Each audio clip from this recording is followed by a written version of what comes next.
نحمدہ و نصلی علی رسولہ الکریم، اما بعد، فاعوذ باللہ من الشیطان الرجیم، بسم اللہ الرحمن الرحیم۔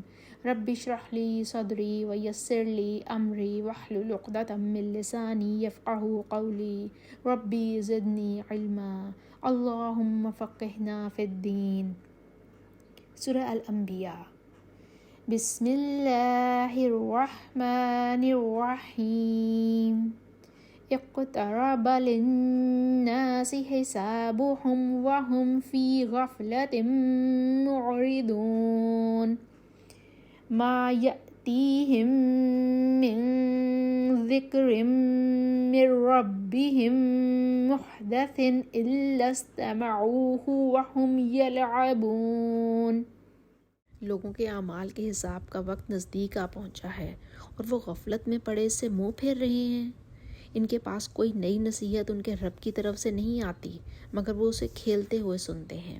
ان کے دل غفلت میں پڑے ہوئے ہیں اور ظالم لوگ آپس میں چپکے باتیں کرتے ہیں کہ یہ شخص محمد صلی اللہ علیہ وآلہ وسلم کچھ بھی نہیں مگر تمہارے جیسا آدمی ہے، تو تم آنکھوں دیکھتے جادو کی لپیٹ میں کیوں آتے ہو؟ پیغمبر نے کہا کہ جو بات آسمان اور زمین میں کہی جاتی ہے میرا رب اسے جانتا ہے اور وہ سننے والا اور جاننے والا ہے۔ بلکہ ظالم کہنے لگے کہ یہ قرآن پریشان باتیں ہیں جو خواب میں دیکھ لی ہیں، نہیں بلکہ اس نے اس کو اپنی طرف سے بنا لیا ہے، نہیں بلکہ یہ شاعر ہے۔ تو جیسے پہلے پیغمبر نشانیاں دے کر بھیجے گئے تھے اسی طرح یہ بھی ہمارے پاس کوئی نشانی لائے۔ ان سے پہلے جن بستیوں کو ہم نے ہلاک کیا وہ ایمان نہیں لاتی تھیں، تو کیا یہ ایمان لے آئیں گے؟ اور ہم نے تم سے پہلے مرد ہی پیغمبر بنا کر بھیجے جن کی طرف ہم وہی بھیجتے تھے۔ اگر تم نہیں جانتے تو جو یاد رکھتے ہیں ان سے پوچھ لو۔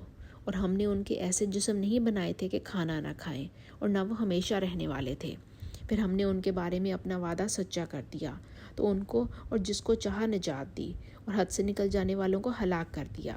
ہم نے تمہاری طرف ایسی کتاب نازل کی ہے جس میں تمہارا تذکرہ ہے، کیا تم نہیں سمجھتے؟ اور ہم نے بہت سی بستیوں کو جو ستمگار تھی ہلاک کر مارا اور ان کے بعد اور لوگ پیدا کر دیے۔ جب انہوں نے ہمارے مقدمہ عذاب کو دیکھا تو لگے اس سے بھاگنے۔ مت بھاگو اور جن نعمتوں میں تم عیش و آسائش کرتے تھے ان کی اور اپنے گھروں کی طرف لوٹ جاؤ، شاید تم سے اس بارے میں دریافت کیا جائے۔ کہنے لگے ہائے شامت، بے شک ہم ظالم تھے۔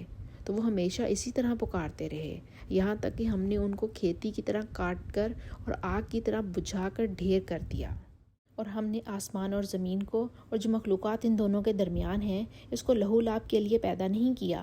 اگر ہم چاہتے کہ کھیل کی چیزیں یعنی زن اور فرزند بنائیں تو اگر ہم کو کرنا ہی ہوتا تو ہم اپنے پاس سے بنا لیتے، نہیں بلکہ ہم سچ کو جھوٹ پر کھینچ مارتے ہیں تو وہ اس کا سر توڑ دیتا ہے اور جھوٹ اسی وقت نابود ہو جاتا ہے۔ اور جو باتیں تم بناتے ہو ان سے تمہاری ہی خرابی ہے۔ اور جو لوگ آسمانوں میں اور جو زمین میں ہیں سب اسی کے مملوک اور اسی کا مال ہیں، اور جو فرشتے اس کے پاس ہیں وہ اس کی عبادت سے نہ کتراتے ہیں اور نہ اکتاتے ہیں، رات دن اس کی تسبیح کرتے رہتے ہیں، نہ تھکتے ہیں نہ تھمتے ہیں۔ بھلا لوگوں نے جو زمین کی چیزوں سے بعض کو معبود بنا لیا ہے تو کیا وہ ان کے مرنے کے بعد اٹھا کھڑا کریں گے؟ اگر آسمان اور زمین میں اللہ کے سوا اور معبود ہوتے تو زمین اور آسمان درہم برہم ہو جاتے۔ جو باتیں یہ لوگ بتاتے ہیں اللہ رب العرش ان سے پاک ہے۔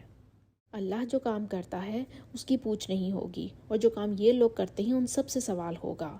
کیا لوگوں نے اللہ کو چھوڑ کر اور معبود بنا لیے ہیں؟ کہہ دو کہ اس بات پر اپنی دلیل پیش کرو۔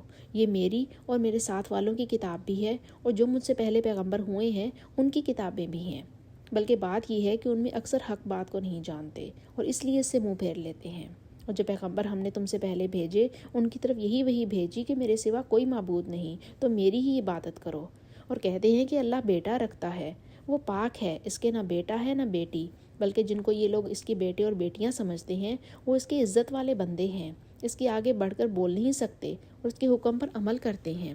جو کچھ ان کے آگے ہو چکا اور جو پیچھے ہوگا وہ سب سے واقف ہے اور وہ اس کے پاس کسی کی سفارش نہیں کر سکتے مگر اس شخص کی جس سے اللہ خوش ہو اور وہ اس کی ہیبت سے ڈرتے رہتے ہیں۔ اور جو شخص ان میں سے یہ کہے کہ اللہ کے سوا میں معبود ہوں تو اسے ہم دوزخ کی سزا دیں گے اور ظالموں کو ہم ایسی ہی سزا دیا کرتے ہیں۔ کہ کافروں نے نہیں دیکھا کہ آسمان اور زمین دونوں ملے ہوئے تھے تو ہم نے جدا جدا کر دیا اور تمام جاندار چیزیں ہم نے پانی سے بنائی، پھر یہ لوگ ایمان کیوں نہیں لاتے؟ اور ہم نے زمین میں پہاڑ بنائے تاکہ لوگوں کے بوجھ سے ہلنے اور جھکنے نہ لگے، اور اس میں کشادہ رستے بنائے تاکہ لوگ ان پر چلیں، اور آسمان کو محفوظ چھت بنایا، اس پر بھی وہ ہماری نشانیوں سے منہ پھیر رہے ہیں۔ اور وہی تو ہے جس نے رات اور دن اور سورج اور چاند کو بنایا۔ یہ سب یعنی سورج اور چاند اور ستارے آسمان میں اس طرح چلتے ہیں گویا تیر رہے ہیں۔ اور اے پیغمبر صلی اللہ علیہ وآلہ وسلم، ہم نے تم سے پہلے کسی آدمی کو بقائے دوام نہیں بخشا، بھلا اگر تم مر جاؤ تو کہ یہ لوگ ہمیشہ رہیں گے؟ ہر جاندار کو موت کا مزہ چکھنا ہے، اور ہم تم لوگوں کو سختی اور آسودگی میں آزمائش کے طور پر مبتلا کرتے ہیں، اور تم ہماری طرف ہی لوٹ کر آؤ گے۔ اصل میں کافر کہتے تھے کہ جب محمد صلی اللہ علیہ وآلہ وسلم وفات پا جائیں گے تو اسلام کا زور بھی مٹ جائے گا، اور جس قدر یہ دھوم دھام ہے انہی کے دم سے ہے۔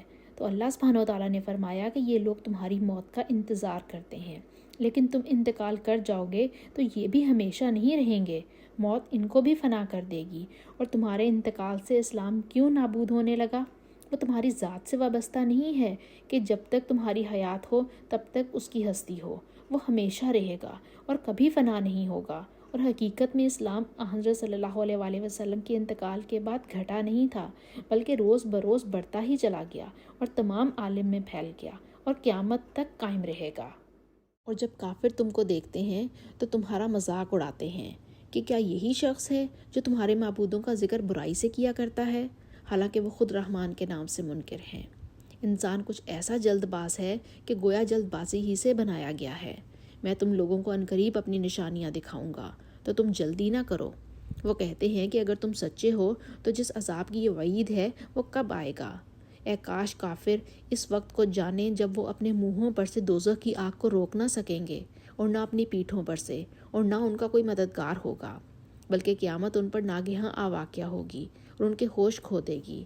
پھر نہ تو وہ اس کو ہٹا سکیں گے اور نہ ان کو مہلت دی جائے گی۔ اور تم سے پہلے بھی پیغمبروں کا ایسے ہی مذاق اڑایا جاتا رہا، تو جو لوگ ان میں سے مذاق اڑایا کرتے تھے ان کو اسی عذاب نے جس کی ہنسی اڑاتے تھے آ گھیرا۔ کہو کہ رات اور دن میں اللہ سے تمہاری کون حفاظت کر سکتا ہے؟ بات یہ ہے کہ یہ اپنے رب کی یاد سے منہ پھیرے ہوئے ہیں کہ ہمارے سوا ان کے اور معبود ہیں کہ ان کو مصائب سے بچا سکیں۔ وہ آپ اپنی مدد تو کر ہی نہیں سکیں گے اور نہ ہم سے پناہ ہی دیے جائیں گے، بلکہ ہم ان لوگوں کو اور ان کے باپ دادا کو خبردار کرتے رہے یہاں تک کہ اسی حالت میں ان کی عمریں گزر گئیں۔ کیا یہ نہیں دیکھتے کہ ہم زمین کو اس کے کناروں سے گھٹاتے چلے آتے ہیں؟ تو کیا یہ لوگ غلبہ پانے والے ہیں؟ کہہ دو کہ میں تم کو اللہ کے حکم کے مطابق نصیحت کرتا ہوں، اور بہروں کو جب نصیحت کی جائے تو وہ پکار کو سنتے ہی نہیں، اور اگر ان کو تمہارے پروردگار کا تھوڑا سا عذاب بھی پہنچے تو کہنے لگیں کہ ہائے کم بختی، ہم بے شک گناہ گار تھے۔ اور ہم قیامت کے دن انصاف کے ترازو کھڑی کریں گے تو کسی شخص کی ذرا بھی حق تلفی نہ کی جائے گی، اور اگر رائی کے دانے کے برابر بھی کسی کا عمل ہوگا تو ہم اس کو لاموجود کریں گے، اور ہم حساب کرنے کو کافی ہیں۔ اور ہم نے موسیٰ اور ہارون کو ہدایت اور گمراہی میں فرق کر دینے والی اور روشنی اور پرہیزگاروں کے لیے نصیحت کی کتاب عطا کی، جو بن دیکھے اپنے رب سے ڈرتے ہیں اور قیامت کا بھی خوف رکھتے ہیں۔ اور یہ مبارک نصیحت ہے جسے ہم نے نازل فرمایا ہے، تو کیا تم اس سے انکار کرتے ہو؟ اور ہم نے ابراہیم کو پہلے ہی سے ہدایت دی تھی، اور ہم ان کے حال سے واقف تھے جب انہوں نے اپنے باپ اور اپنی قوم کے لوگوں سے کہا کہ یہ کیا مورتیں ہیں جن کی تم پرستش کرتے ہو؟ وہ کہنے لگے کہ ہم نے اپنے باپ دادا کو ان کی پرستش کرتے دیکھا ہے۔ ابراہیم نے کہا کہ تم بھی گمراہ ہو اور تمہارے باپ دادا بھی سری گمراہی میں پڑے رہے۔ وہ بولے کہ کیا تم ہمارے پاس واقعی حق لائے ہو یا ہم سے کھیل کی باتیں کرتے ہو؟ ابراہیم نے کہا نہیں، بلکہ تمہارا پروردگار آسمانوں اور زمین کا رب ہے جس نے ان کو پیدا کیا ہے، اور میں اس بات کا گواہ اور اسی کا قائل ہوں۔ ابراہیم نے کہا اور اللہ کی قسم جب تم پیٹ پھیر کر چلے جاؤ گے تو میں تمہارے بتوں سے ایک چال چلوں گا۔ پھر ان کو توڑ کر ریزہ ریزہ کر دیا، مگر ایک بڑے بت کو نہ توڑا تاکہ وہ اس کی طرف رجوع کریں۔ کہنے لگے کہ ہمارے معبودوں کے ساتھ یہ معاملہ کس نے کیا؟ وہ تو کوئی ظالم ہے۔ لوگوں نے کہا کہ ہم نے ایک جوان کو ان کا ذکر کرتے ہوئے سنا ہے، اسے ابراہیم کہتے ہیں۔ وہ بولے کہ اسے لوگوں کے سامنے لاؤ تاکہ وہ گواہ رہیں۔ جب ابراہیم آئے تو بت پرستوں نے کہا کہ ابراہیم، بھلا یہ کام ہمارے معبودوں کے ساتھ تو نے کیا ہے؟ ابراہیم نے کہا بلکہ یہ ان کے ان بڑے بت نے کیا ہوگا، اگر یہ بولتے ہوں تو ان سے پوچھ لو۔ انہوں نے اپنے دل میں غور کیا تو آپس میں کہنے لگے بے شک تم ہی بے انصاف ہو۔ پھر شرمندہ ہو کر سر نیچا کر لیا۔ اس پر بھی ابراہیم سے کہنے لگے کہ تم جانتے ہو یہ بولتے نہیں۔ ابراہیم نے کہا کہ پھر تم اللہ کو چھوڑ کر کیوں ایسی چیزوں کو پوجتے ہو جو نہ تمہیں کچھ فائدہ دے سکے اور نہ نقصان پہنچا سکے؟ توف ہے تم پر اور جن کو تم اللہ کے سوا پوجتے ہو ان پر، کیا تم عقل نہیں رکھتے؟ تب وہ کہنے لگے کہ اگر تمہیں اس سے اپنے معبود کا انتقام لینا اور کچھ کرنا ہے تو اس کو جلا ڈالو اور اپنے معبودوں کی مدد کرو۔ ہم نے حکم دیا اے آگ سرد ہو جا اور ابراہیم پر موجب سلامتی بن جا۔ ان لوگوں نے برا تو ان کا چاہا مگر ہم نے انہی کو نقصان میں ڈال دیا، اور ابراہیم اور لوط کو سرزمین کی طرف بچا نکالا جس میں ہم نے اہل عالم کے لیے برکت رکھی تھی، اور ہم نے ابراہیم کو اسحاق عطا کیے اور یعقوب پوتا عطا کیا اور سب کو نیک کیا، اور ان کو پیشوا بنایا کہ ہمارے حکم سے ہدایت کرتے تھے، اور ان کو نیک کام کرنے اور نماز پڑھنے اور زکوٰۃ دینے کا حکم بھیجا، اور وہ ہماری عبادت کیا کرتے تھے۔ اور لوط کا قصہ یاد کرو جب ان کو ہم نے حکم یعنی حکمت اور نبوت اور علم بخشا، اور اس بستی سے جہاں کے لوگ گندے کام کیا کرتے تھے بچا نکالا، بے شک وہ برے اور بد کردار لوگ تھے، اور انہیں اپنی رحمت کے محل میں داخل کیا، کچھ شک نہیں کہ وہ نیک کرداروں میں تھے۔ اور نوح کا قصہ بھی یاد کرو، جب اس سے پیشتر انہوں نے ہمیں پکارا تو ہم نے ان کی دعا قبول فرمائی اور ان کو اور ان کے ساتھیوں کو بڑی گھبراہٹ سے نجات دی، اور جو لوگ ہماری آیتوں کی تکذیب کرتے تھے ان پر نصرت بخشی یعنی اپنی طرف سے مدد بھیجی، وہ بے شک برے لوگ تھے، سو ہم نے ان سب کو غرق کر دیا۔ اور داؤد اور سلیمان کا حال بھی سن لو کہ جب وہ ایک کھیتی کے مقدمے کا فیصلہ کرنے لگے جس میں کچھ لوگوں کی بکریاں رات کو چر گئیں اور اسے روند گئی تھیں، اور ہم ان کے فیصلے کے وقت موجود تھے، تو ہم نے فیصلہ کرنے کا طریقہ سلیمان کو سمجھا دیا، اور ہم نے دونوں کو حکم یعنی حکمت اور نبوت اور علم بخشا تھا، اور ہم نے پہاڑوں کو داؤد کے لیے مسخر کر دیا تھا کہ ان کے ساتھ تسبیح کرتے تھے، اور جانوروں کو بھی مسخر کر دیا تھا، اور ہم ہی ایسا کرنے والے تھے۔ اور ہم نے تمہارے لیے ان کو ایک طرح کا لباس بنانا بھی سکھا دیا تھا تاکہ تم کو لڑائی کے ضرر سے بچائے، بس تم کو شکر گزار ہونا چاہیے۔ اور ہم نے تیز ہوا سلیمان کے تابع فرمان کر دی تھی جو ان کے حکم سے اس ملک میں چلتی تھی جس میں ہم نے برکت دی تھی یعنی شام، اور ہم ہر چیز سے خبردار ہیں۔ اور شیطانوں کی جماعت کو بھی ان کے تابع کر دیا تھا کہ ان میں سے بعض ان کے لیے غوطے مارتے تھے اور اس کے سوا اور کام بھی کرتے تھے، اور ہم ان کے نگہبان تھے۔ حضرت ابن عباس رحمۃ اللہ علیہ سے روایت ہے کہ حضرت داؤد علیہ السلام نے یہ فیصلہ کیا کہ بکریاں کھیتی والوں کو دلوا دیں۔ حضرت سلیمان علیہ السلام کو چرواہوں سے یہ حال معلوم ہوا تو انہوں نے کہا کہ اگر میں تمہارا مقدمہ فیصلہ کرنے والا ہوتا تو کچھ اور فیصلہ کرتا۔ یہ خبر حضرت داؤد علیہ السلام کو ہوئی تو انہوں نے حضرت سلیمان علیہ السلام کو بلا کر کہا کہ اگر تم اس مقدمے کا فیصلہ کرتے تو کیا کرتے؟ انہوں نے کہا کہ میرا فیصلہ یہ ہے کہ کھیتی والوں کو بکریاں دلائی جائیں کہ ان کے دودھ وغیرہ سے فائدہ اٹھائیں، اور بکریوں کے مالک کھیتی میں کاشتکاری کریں۔ جب کھیتی اس حالت میں ہو جائے جس حالت میں پہلے تھی تو اس کو کھیتی والے لے لیں اور بکریاں ان کے مالکوں کو واپس کر دی جائیں۔ ایوب کو یاد کرو جب انہوں نے اپنے پروردگار سے دعا کی کہ مجھے ایذا ہو رہی ہے اور تو سب سے بڑھ کر رحم کرنے والا ہے، تو ہم نے ان کی دعا قبول کر لی اور جو ان کو تکلیف تھی وہ دور کر دی، اور ان کو بال بچے بھی عطا فرمائے، اور اپنی مہربانی سے ان کے ساتھ اتنے ہی اور بخشے، اور عبادت کرنے والوں کے لیے یہ نصیحت ہے۔ اور اسماعیل اور ادریس اور ذوالکفل کو بھی یاد کرو، یہ سب صبر کرنے والے تھے، اور ہم نے ان کو اپنی رحمت میں داخل کیا، بلا شبہ وہ نیکوکار تھے۔ اور ذوالنون کو یاد کرو جب وہ اپنی قوم سے ناراض ہو کر غصے کی حالت میں چل دیے اور خیال کیا کہ ہم ان پر قابو نہیں پا سکیں گے، آخر اندھیرے میں اللہ کو پکارنے لگے، لا الہ الا انت سبحانک انی کنت من الظالمین۔ اے میرے پروردگار، تیرے سوا کوئی عبادت کے لائق نہیں، تو پاک ہے اور بے شک میں قصوروار ہوں۔ تو ہم نے ان کی دعا قبول کر لی اور ان کو غم سے نجات بخشی، اور ایمان والوں کو ہم اسی طرح نجات دیا کرتے ہیں۔ سورہ الانبیاء کی آیت نمبر 83 اور 84 بہت اہم آیت ہے۔ وَأَيُّوبَ إِذْ نَادَى رَبَّهُ أَنِّي مَسَّنِيَ الضُّرُّ وَأَنْتَ أَرْحَمُ الرَّاحِمِينَ فَاسْتَجَبْنَا لَهُ فَكَشَفْنَا مَا بِهِ مِنْ ضُرٍّ وَآتَيْنَاهُ أَهْلَهُ وَمِثْلَهُمْ مَعَهُمْ رَحْمَةً مِّنْ عِنْدِنَا وَذِكْرَى لِلْعَابِدِينَ۔ اور یہی ہوشمندی اور حکم اور علم کی نعمت ہم نے ایوب علیہ السلام کو دی تھی، یاد کرو جب کہ اس نے اپنے رب کو پکارا کہ مجھے بیماری لگ گئی ہے اور تو ارحم الراحمین ہے۔ ہم نے اس کی دعا قبول کی اور جو تکلیف اسے تھی اس کو دور کر دیا، اور صرف اس کے اہل و عیال ہی اس کو نہیں دیے بلکہ ان کے ساتھ اتنے ہی اور بھی دیے اپنی خاص رحمت کے طور پر، اور اس لیے کہ یہ ایک سبق ہو عبادت گزاروں کے لیے۔ حضرت ایوب علیہ السلام کو سخت آزمائش میں ڈالا گیا۔ وہ تکلیف اور بیماری جو ان کی تقدیر میں لکھی تھی، حضرت ایوب علیہ السلام نے اس میں صبر اور شکر سے کام لیا، کوئی شکوہ شکایت نہیں کی۔ آپ بہت صابر اور شاکر تھے، اور جب حضرت ایوب علیہ السلام اپنے رب کی طرف اعتماد کے ساتھ اور مؤدبانہ طریقے سے متوجہ ہوئے تو اللہ سبحانہ وتعالیٰ نے فوراً ان کی دعا کو قبول کیا۔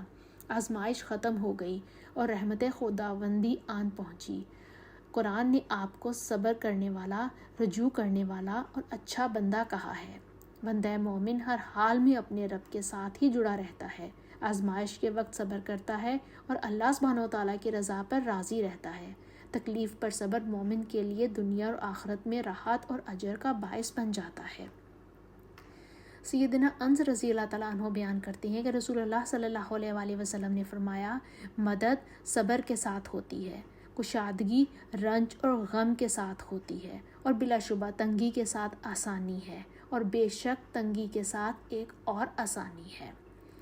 سیدنا مقداد بن اسود رضی اللہ تعالیٰ عنہ سے روایت ہے کہ رسول اللہ صلی اللہ علیہ وآلہ وسلم نے فرمایا، سعادت مند انسان وہ ہے جسے فتنوں سے بچا لیا گیا، اور وہ جسے ابتلاء و آزمائش میں ڈال دیا گیا لیکن اس نے صبر کیا۔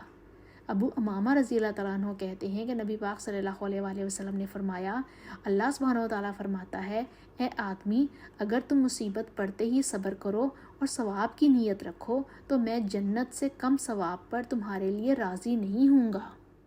اور زکریا کو یاد کرو جب انہوں نے اپنے رب کو پکارا، ربی لا تذرنی فردا وانت خیر الوارثین، اے میرے پروردگار مجھے اکیلا نہ چھوڑ اور تو سب سے بہتر وارث ہے۔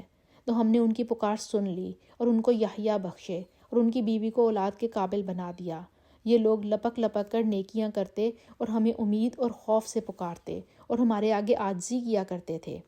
اور ان مریم کو بھی یاد کرو جنہوں نے اپنی عفت کو محفوظ رکھا، تو ہم نے ان میں اپنی روح پھونک دی اور ان کو اور ان کے بیٹے کو اہل عالم کے لیے نشانی بنا دیا۔ یہ تمہاری جماعت ایک ہی جماعت ہے اور میں تمہارا پروردگار ہوں، تو میری ہی عبادت کیا کرو۔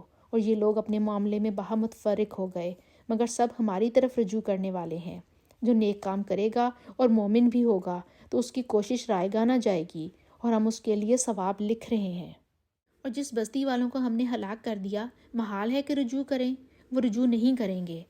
رجوع نہ کرنے کے دو معنی ہو سکتے ہیں، ایک تو یہ کہ قیامت سے پہلے دنیا کی طرف رجوع نہ کریں گے، دوسرے یہ کہ اللہ کی طرف رجوع یعنی توبہ نہ کریں گے، یہاں تک کہ یاجوج اور ماجوج کھول دیے جائیں اور وہ ہر بلندی سے دوڑ رہے ہوں اور قیامت کا سچا وعدہ قریب آ جائے، تو جب ہی کافروں کی آنکھیں کھلی کی کھلی رہ جائیں اور کہنے لگیں کہ ہائے شامت، ہم اس حال میں غفلت میں رہے بلکہ ہم اپنے حق میں ظالم تھے۔ کافرو، اس روز تم اور جن کی تم اللہ کے سوا عبادت کرتے ہو دوزخ کا ایندھن ہوں گے اور تم سب اس میں داخل ہو کر رہو گے۔ اگر یہ لوگ در حقیقت معبود ہوتے تو اس میں داخل نہ ہوتے، سب اس میں ہمیشہ جلتے رہیں گے، وہاں ان کو چلانا ہوگا اور اس میں کچھ نہ سن سکیں گے۔ جن لوگوں کے لیے ہماری طرف سے پہلے بھلائی مقرر ہو چکی ہے وہ اس سے دور رکھے جائیں گے، یہاں تک کہ اس کی آواز بھی تو نہیں سنیں گے، اور جو کچھ ان کا جی چاہے گا اس میں یعنی ہر طرح کے عیش اور لطف میں ہمیشہ رہیں گے۔ ان کو اس دن کا بڑا بھاری خوف غمگین نہیں کرے گا، اور فرشتے ان کو لینے آئیں گے اور کہیں گے کہ یہی وہ دن ہے جس کا تم سے وعدہ کیا جاتا تھا، جس دن ہم آسمان کو اس طرح لپیٹ دیں گے جس طرح سجل فرشتے نامہ اعمال کو لپیٹ لیتے ہیں، اور جس طرح ہم نے کائنات کو پہلے پیدا کیا تھا اسی طرح دوبارہ پیدا کر دیں گے۔ یہ وعدہ ہے جس کا پورا کرنا لازم ہے، ہم ایسا ضرور کرنے والے ہیں۔ اور ہم نے نصیحت کی کتاب یعنی تورات کے بعد زبور میں لکھ دیا تھا کہ میرے نیکوکار بندے ملک کے وارث ہوں گے۔ عبادت کرنے والے لوگوں کے لیے اس میں اللہ کے حکموں کی تبلیغ ہے۔ اور اے محمد صلی اللہ علیہ وآلہ وسلم، ہم نے تم کو تمام جہان کے لیے رحمت بنا کر بھیجا ہے۔ کہہ دو کہ مجھ پر اللہ کے حکم سے یہ وحی آتی ہے کہ تم سب کا معبود اللہ واحد ہے، تو تم کو چاہیے کہ فرما بردار ہو جاؤ۔ اگر یہ لوگ منہ پھیر لیں تو کہہ دو کہ میں نے تم سب کو یکساں احکام الہی سے آگاہ کر دیا ہے، اور مجھ کو معلوم نہیں کہ جس چیز کا تم سے وعدہ کیا جاتا ہے وہ عنقریب آنے والی ہے یا اس کا وقت دور ہے۔ جو بات پکار کر کی جائے وہ اسے بھی جانتا ہے، اور جو تم پوشیدہ کرتے ہو اس سے بھی واقف ہے۔ میں نہیں جانتا، شاید وہ تمہارے لیے آزمائش ہو اور ایک مدت تک تم اس سے فائدہ اٹھاتے رہو۔ پیغمبر نے کہا کہ اے میرے رب، حق کے ساتھ فیصلہ کر دے، اور ہمارا رب بڑا مہربان ہے۔ اس سے ان باتوں میں جو تم بیان کرتے ہو مدد مانگی جاتی ہے۔ سورہ الحج۔ بسم اللہ الرحمن الرحیم۔ یا ایہا الناس اتقوا ربکم ان زلزلۃ الساعۃ شیء عظیم یوم ترونها تذہل کل مرضعة عما ارضعت وتضع كل ذات حمل حملها وترى الناس سكارى وما هم بسكارى ولكن عذاب الله شديد۔ لوگو، اپنے پروردگار سے ڈرو کہ قیامت کا زلزلہ ایک عظیم حادثہ ہے۔ اے مخاطب، جس دن تو اس کو دیکھے گا اس دن یہ حال ہوگا کہ تمام دودھ پلانے والی عورتیں اپنے بچوں کو بھول جائیں گی، اور تمام حمل والیوں کے حمل گر پڑیں گے، اور لوگ تجھ کو متوالے نظر آئیں گے، مگر وہ متوالے نہیں ہوں گے بلکہ عذاب دیکھ کر مدہوش ہو رہے ہوں گے۔ بے شک اللہ کا عذاب بڑا سخت ہے۔ اور بعض لوگ ایسے ہیں جو اللہ کی شان میں علم اور دانش کے بغیر جھگڑتے ہیں، اور ہر شیطان سرکش کی پیروی کرتے ہیں، جس کے بارے میں لکھ دیا گیا ہے کہ جو اسے دوست رکھے گا تو وہ اس کو گمراہ کر دے گا اور دوزخ کے عذاب کا رستہ دکھائے گا۔ لوگو، اگر تم کو مرنے کے بعد جی اٹھنے میں کچھ شک ہو تو ہم نے تم کو پہلی بار بھی تو پیدا کیا تھا، یعنی ابتدا میں مٹی سے، پھر اس سے نطفہ بنا کر، پھر اس سے خون کا لوتھڑا بنا کر، پھر اس سے بوٹی بنا کر، جس کی بناوٹ کامل بھی ہوتی ہے اور ناقص بھی، تاکہ تم پر اپنی خالقیت ظاہر کر دیں، اور ہم جس کو چاہتے ہیں ایک میعاد مدت تک پیٹ میں ٹھہرائے رکھتے ہیں، پھر تم کو بچہ بنا کر نکالتے ہیں، پھر تم جوانی کو پہنچتے ہو، اور بعض اس سے قبل ہی مر جاتے ہیں، اور بعض شیخ فانی ہو جاتے ہیں اور بڑھاپے کی نہایت خراب عمر کی طرف لوٹائے جاتے ہیں کہ بہت کچھ جاننے کے بعد بالکل بے علم ہو جاتے ہیں۔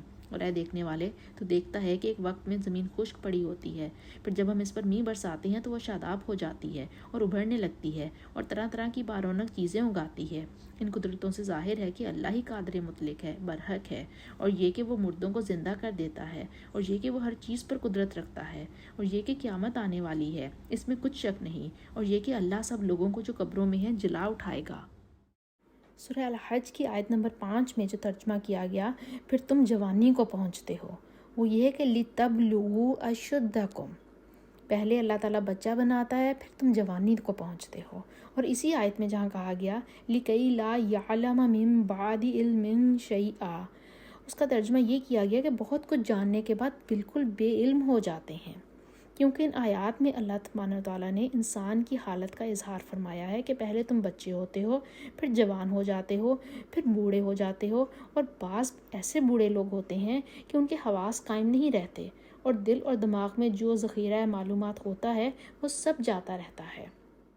اور لوگوں میں کوئی ایسا بھی ہے جو اللہ کی شان میں بغیر علم و دانش کے اور بغیر ہدایت کے اور بغیر کتاب روشن کے جھگڑتا ہے اور تکبر سے گردن موڑ لیتا ہے تاکہ لوگوں کو اللہ کے راستے سے گمراہ کر دے۔ اس کے لیے دنیا میں ذلت ہے، اور قیامت کے دن ہم اسے آگ کا عذاب چکھائیں گے۔ اے سرکش، یہ اس کفر کی سزا ہے جو تیرے ہاتھوں نے آگے بھیجا ہے، اور اللہ اپنے بندوں پر ظلم کرنے والا نہیں۔ اور لوگوں میں کوئی ایسا بھی ہے جو کنارے پر کھڑا ہو کر اللہ کی عبادت کرتا ہے، اگر اس کو کوئی دنیاوی فائدہ پہنچے تو اس کے سبب مطمئن ہو جائے، اور اگر کوئی آفت پڑے تو منہ کے بل لوٹ جائے، یعنی پھر کافر ہو جائے۔ اس نے دنیا میں بھی نقصان اٹھایا اور آخرت میں بھی، یہی تو صریح نقصان ہے۔ یہ اللہ کے سوا ایسی چیز کو پکارتا ہے جو نہ اسے نقصان پہنچائے اور نہ فائدہ دے سکے، یہی تو پرلے درجے کی گمراہی ہے۔ بلکہ ایسے شخص کو پکارتا ہے جس کا نقصان فائدے سے زیادہ قریب ہے، ایسا دوست بھی برا اور ایسا ہم صحبت بھی برا۔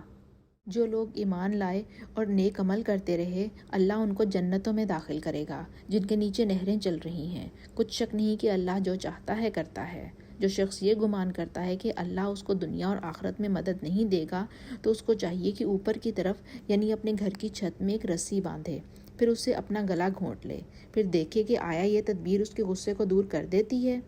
اور اس طرح ہم نے اس قرآن کو اتارا ہے جس کی تمام باتیں کھلی ہوئی ہیں، اور یہ یاد رکھو کہ اللہ جس کو چاہتا ہے ہدایت دیتا ہے۔ جو لوگ مومن یعنی مسلمان ہیں اور جو یہودی ہیں اور ستارہ پرست اور عیسائی اور آتش پرست اور مشرک، اللہ ان سب میں قیامت کے دن فیصلہ کر دے گا۔ بے شک اللہ ہر چیز سے باخبر ہے۔ کیا تم نے نہیں دیکھا کہ جو مخلوق آسمانوں میں ہے اور جو زمین میں ہے، اور سورج اور چاند اور ستارے اور پہاڑ اور درخت اور چارپائے اور بہت سے انسان اللہ کو سجدہ کرتے ہیں، اور بہت سے ایسے ہیں جن پر عذاب ثابت ہو چکا ہے، اور جس شخص کو اللہ ذلیل کرے اس کو کوئی عزت دینے والا نہیں۔ بے شک اللہ جو چاہتا ہے کرتا ہے۔ یہ دو فریق ایک دوسرے کے دشمن اپنے پروردگار کے بارے میں جھگڑتے ہیں، تو جو کافر ہیں ان کے لیے آگ کے کپڑے بنائے جائیں گے اور ان کے سروں پر جلتا ہوا پانی ڈالا جائے گا۔ اس سے ان کے پیٹ کے اندر کی چیزیں اور کھالیں گل جائیں گی، اور ان کے مارنے ٹھوکنے کے لیے لوہے کے ہتھوڑے ہوں گے۔ جب وہ چاہیں گے کہ اس رنج و تکلیف کی وجہ سے دوزخ سے نکل جائیں تو پھر اسی میں لوٹا دیے جائیں گے، اور کہا جائے گا کہ جلنے کے عذاب کا مزہ چکھتے رہو۔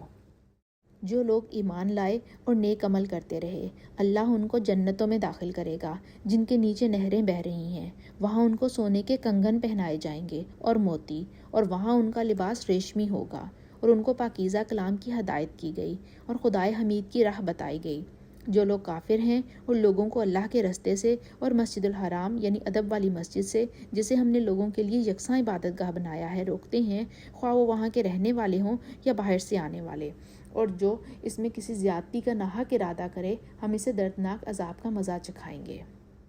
اور ایک وقت تھا جب ہم نے ابراہیم کے لیے خانہ کعبہ کو مقام مقرر کیا اور ارشاد فرمایا کہ میرے ساتھ کسی چیز کو شریک نہ کرنا، اور طواف کرنے والوں اور قیام کرنے والوں اور رکوع کرنے والوں اور سجدہ کرنے والوں کے لیے میرے گھر کو صاف رکھا کرو، اور لوگوں میں حج کے لیے ندا کر دو کہ تمہاری طرف پیدل اور دبلے دبلے اونٹوں پر جو دور دراز رستوں سے چلے آتے ہیں سوار ہو کر چلے آئیں، تاکہ اپنے فائدے کے کاموں کے لیے حاضر ہوں، اور قربانی کے معلوم ایام میں چارپائے مویشی کے ذبح کے وقت جو اللہ نے ان کو دیے ہیں ان پر اللہ کا نام لیں۔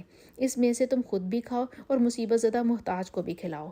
پھر چاہیے کہ لوگ اپنا میل کچیل دور کریں اور منتیں پوری کریں اور خانہ قدیم یعنی بیت اللہ کا طواف کریں۔ یہ ہمارا حکم ہے، اور جو شخص ادب کی چیزوں کی جو اللہ نے مقرر کی ہیں عظمت رکھے تو یہ رب کے نزدیک اس کے حق میں بہتر ہے۔ اور تمہارے لیے مویشی حلال کر دیے گئے ہیں سوائے ان کے جن کی ممانعت تم پر پڑھی جاتی ہے، تو بتوں کی گندگی سے بچو اور جھوٹی بات سے اجتناب کرو۔ صرف ایک اللہ کے ہو جاؤ اور اس کے ساتھ کسی کو شریک نہ ٹھہراؤ، اور جو شخص کسی کو اللہ کے ساتھ شریک مقرر کرے تو وہ گویا ایسا ہے جیسے آسمان سے گر پڑے، پھر اس کو پرندے اچک لے جائیں یا ہوا کسی دور جگہ اڑا کر پھینک دے۔ یہ ہمارا حکم ہے، اور جو شخص ادب کی چیزوں کی جو اللہ نے مقرر کی ہیں عظمت رکھے تو یہ فعل دلوں کی پرہیزگاری میں سے ہے۔ ان میں ایک وقت مقرر تک تمہارے لیے فائدے ہیں، پھر ان کو خانہ قدیم یعنی بیت اللہ تک پہنچنا اور ذبح ہونا ہے، اور ہم نے ہر امت کے لیے قربانی کا طریقہ مقرر کر دیا ہے تاکہ جو مویشی چارپائی اللہ نے ان کو دیے ہیں ان کے ذبح کرنے کے وقت ان پر اللہ کا نام لیں۔ سو تمہارا معبود ایک ہی ہے، تو اسی کے فرما بردار ہو جاؤ اور عاجزی کرنے والوں کو خوشخبری سنا دو۔ یہ وہ لوگ ہیں کہ جب اللہ کا نام لیا جاتا ہے تو ان کے دل ڈر جاتے ہیں، اور جب ان پر مصیبت پڑتی ہے تو صبر کرتے ہیں اور نماز آداب سے پڑھتے ہیں، اور جو مال ہم نے ان کو عطا فرمایا ہے اس میں سے نیک کاموں میں خرچ کرتے ہیں۔ اور قربانی کے اونٹوں کو بھی ہم نے تمہارے لیے شعائر اللہ مقرر کیا ہے۔ شعائر اللہ سے مراد ادب کی چیزیں ہیں جو اللہ کے نام سے نامزد کی جاتی ہیں، ان میں تمہارے لیے فائدے ہیں، تو قربانی کرنے کے وقت کتار باندھ کر ان پر اللہ کا نام لو۔ جب وہ پہلو کے بل گر پڑیں تو ان میں سے کھاؤ، اور قناعت سے بیٹھ رہنے والوں اور سوال کرنے والوں کو بھی کھلاؤ۔ اس طرح ہم نے ان کو تمہارے زیر فرمان کر دیا ہے تاکہ تم شکر کرو۔ اللہ تک نہ ان کا گوشت پہنچتا ہے اور نہ خون، بلکہ اس تک تمہاری پرہیزگاری پہنچتی ہے۔ اسی طرح اللہ نے ان کو تمہارے لیے مسخر کر دیا ہے تاکہ اس بات کے بدلے کہ اس نے تم کو ہدایت بخشی ہے اسے بزرگی سے یاد کرو، اور اے پیغمبر صلی اللہ علیہ وآلہ وسلم نیکوکاروں کو خوشخبری سنا دو۔ اللہ تو مومنوں سے ان کے دشمنوں کو ہٹاتا رہتا ہے، بے شک اللہ کسی خیانت کرنے والے اور کفران نعمت کرنے والے کو دوست نہیں رکھتا۔ جن مسلمانوں سے خواہ مخواہ لڑائی کی جاتی ہے ان کو اجازت ہے کہ وہ بھی لڑیں، کیونکہ ان پر ظلم ہو رہا ہے، اور اللہ ان کی مدد کرے گا، وہ یقیناً ان کی مدد پر قادر ہے۔ یہ وہ لوگ ہیں کہ اپنے گھروں سے ناحق نکال دیے گئے، انہوں نے کچھ قصور نہیں کیا، ہاں یہ کہتے ہیں کہ ہمارا رب اللہ ہے، اور اگر اللہ لوگوں کو ایک دوسرے سے نہ ہٹاتا رہتا تو خانقاہیں اور عیسائیوں کے گرجے اور یہودیوں کے عبادت خانے اور مسلمانوں کی مسجدیں جن میں اللہ کا بہت سا ذکر کیا جاتا ہے گرائی جا چکی ہوتی۔ اور جو شخص اللہ کی مدد کرتا ہے اللہ اس کی ضرور مدد کرتا ہے، بے شک اللہ قدرت والا اور غالب ہے۔ یہ وہ لوگ ہیں کہ اگر ہم ان کو ملک میں دسترس دیں تو نماز پڑھیں اور زکوٰۃ ادا کریں اور نیک کام کرنے کا حکم دیں اور برے کاموں سے منع کریں، اور سب کاموں کا انجام اللہ ہی کے اختیار میں ہے۔ اور اگر یہ لوگ تم کو جھٹلاتے ہیں تو ان سے پہلے نوح کی قوم اور عاد اور سمود بھی اپنے پیغمبروں کو جھٹلا چکے ہیں، اور قوم ابراہیم اور قوم لوط بھی، اور مدین کے رہنے والے بھی، اور موسیٰ بھی تو جھٹلائے جا چکے ہیں، لیکن میں کافروں کو مہلت دیتا رہا، پھر ان کو پکڑ لیا، سو دیکھ لو کہ میرا عذاب کیسا سخت تھا۔ اور بہت سی بستیاں ہیں کہ ہم نے ان کو تباہ کر ڈالا کہ وہ نافرمان تھیں، سو وہ اپنی چھتوں پر گری پڑی ہیں، اور بہت سے کنویں بیکار اور بہت سے محل ویران پڑے ہیں۔ کہ ان لوگوں نے ملک میں سیر نہیں کی تاکہ ان کے دل ایسے ہوتے کہ ان سے سمجھ سکتے اور کان ایسے ہوتے کہ ان سے سن سکتے؟ بات یہ ہے کہ آنکھیں اندھی نہیں ہوتی بلکہ دل جو سینوں میں ہے وہ اندھے ہوتے ہیں۔ اور یہ لوگ تم سے عذاب کے لیے جلدی کر رہے ہیں، اور اللہ اپنا وعدہ ہرگز خلاف نہیں کرے گا۔ اور بے شک تمہارے رب کے نزدیک ایک دن ایسا ہے جیسے تم لوگوں کی گنتی میں 1000 سال۔ اور بہت سی بستیاں ہیں کہ میں ان کو مہلت دیتا رہا اور وہ نافرمان تھیں، پھر میں نے ان کو پکڑ لیا اور میری ہی طرف لوٹ کر آنا ہے۔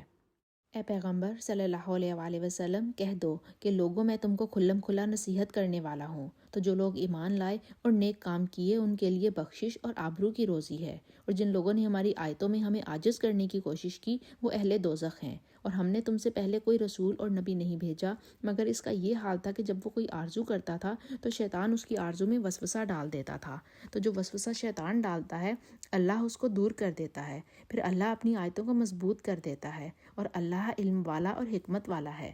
غرض اس سے یہ ہے کہ جو وسوسہ شیطان ڈالتا ہے اس کو ان لوگوں کے لیے جن کے دلوں میں بیماری ہے اور جن کے دل سخت ہیں ذریعہ آزمائش ٹھہرائے، بے شک ظالم پرلے درجے کی مخالفت میں ہیں۔ اور یہ بھی غرض ہے کہ جن لوگوں کو علم عطا ہوا ہے وہ جان لیں کہ وہی تمہارے رب کی طرف سے حق ہے، تو وہ اس پر ایمان لائیں اور ان کے دل اللہ کے آگے عاجزی کریں، اور جو لوگ ایمان لائے ہیں اللہ ان کو سیدھے رستے کی طرف ہدایت کرتا ہے۔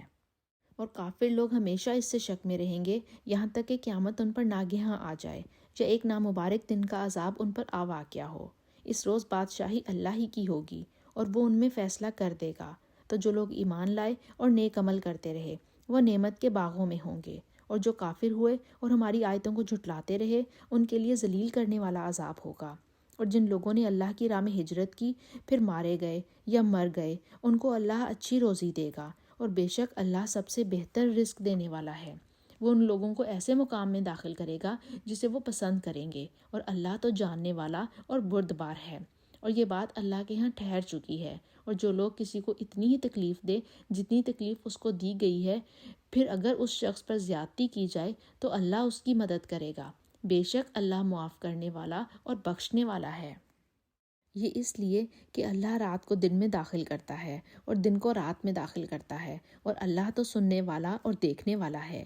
یہ اس لیے کہ اللہ ہی برحق ہے، اور جس چیز کو کافر اللہ کے سوا پکارتے ہیں وہ باطل ہے، اور اس لیے کہ اللہ رفیع الشان اور بڑا ہے۔ کیا تم نہیں دیکھتے کہ اللہ آسمان سے مینہ برساتا ہے اور زمین سرسبز ہو جاتی ہے؟ بے شک اللہ مہربان اور خبردار ہے۔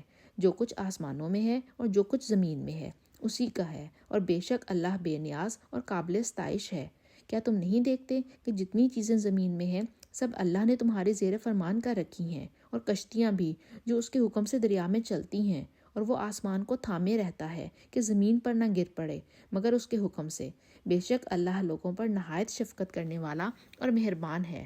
اور وہی تو ہے جس نے تم کو حیات بخشی پھر تم کو مارتا ہے پھر تمہیں دوبارہ زندہ کرے گا، اور انسان تو بڑا ناشکرا ہے۔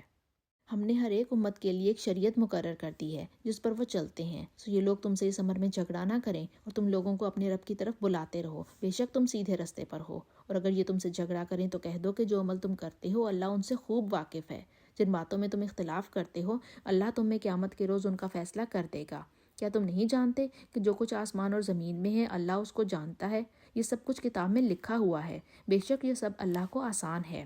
اور یہ لوگ اللہ کے سوا ایسی چیزوں کی عبادت کرتے ہیں جن کی اس نے کوئی سند نازل نہیں فرمائی، اور نہ ان کے پاس اس کی کوئی دلیل ہے، اور ظالموں کا کوئی بھی مددگار نہیں ہوگا۔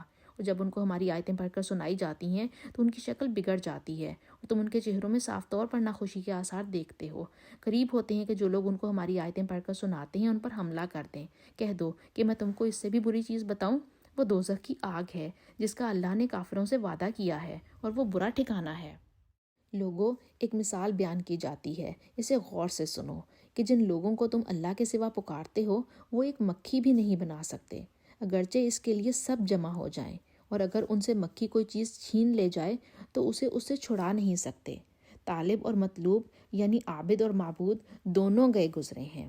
ان لوگوں نے اللہ کی قدر جیسی کرنی چاہی تھی نہیں کی۔ کچھ شک نہیں کہ اللہ زبردست اور غالب ہے۔ اللہ فرشتوں میں سے پیغام پہنچانے والے منتخب کر لیتا ہے اور انسانوں میں سے بھی۔ بے شک اللہ سننے والا اور دیکھنے والا ہے۔ جو ان کے آگے ہے اور جو ان کے پیچھے ہے وہ اس سے واقف ہے، اور سب کاموں کا رجوع اللہ ہی کی طرف ہے۔ مومنوں، رکوع کرتے اور سجدہ کرتے اور اپنے پروردگار کی عبادت کرتے رہو اور نیک کام کرو تاکہ فلاح پاؤ، اور اللہ کی راہ میں جہاد کرو جیسا جہاد کرنے کا حق ہے۔ اس نے تم کو برگزیدہ کیا ہے اور تم پر دین کی کسی بات میں تنگی نہیں کی، اور تمہارے لیے تمہارے باپ ابراہیم کا دین پسند کیا ہے۔ اسی نے پہلے یعنی پہلی کتابوں میں تمہارا نام مسلمان رکھا تھا، اور اس کتاب میں بھی وہی نام رکھا ہے۔ تو جہاد کرو تاکہ پیغمبر تمہارے بارے میں گواہ ہوں اور تم لوگوں کے مقابلے میں گواہ ہو، اور نماز پڑھو اور زکوٰۃ دو اور اللہ کے دین کی رسی کو پکڑے رہو، وہی تمہارا دوست ہے اور خوب دوست اور خوب مددگار ہے۔ اے اللہ، آپ اپنی محبت کو ہمارے لیے ہر چیز کی محبت سے بڑھا دیں، ہم پر اپنا خوف ہر چیز کے خوف سے بڑھا دیں، دنیا کی ہر طلب پر اپنی ملاقات کا شوق غالب کر دیں، اور جب آپ دنیا والوں کو ان کی دنیا سے ٹھنڈک دیں تو ہماری آنکھوں کی ٹھنڈک اپنی عبادت میں رکھ دیں، اور صبر اور شکر اور عاجزی جیسی عظیم نعمتیں عطا فرما۔ ربنا تقبل منا انک انت السمیع العلیم وتب علینا انک انت التواب الرحیم، وصلی اللہ تعالی علی خیر خلقہ محمد وعلی آلہ واصحابہ واہل بیتہ اجمعین برحمتک یا ارحم الراحمین۔ سبحانک اللہم وبحمدک اشہد ان لا الہ الا انت استغفرک واتوب الیک۔ السلام علیکم ورحمۃ اللہ وبرکاتہ۔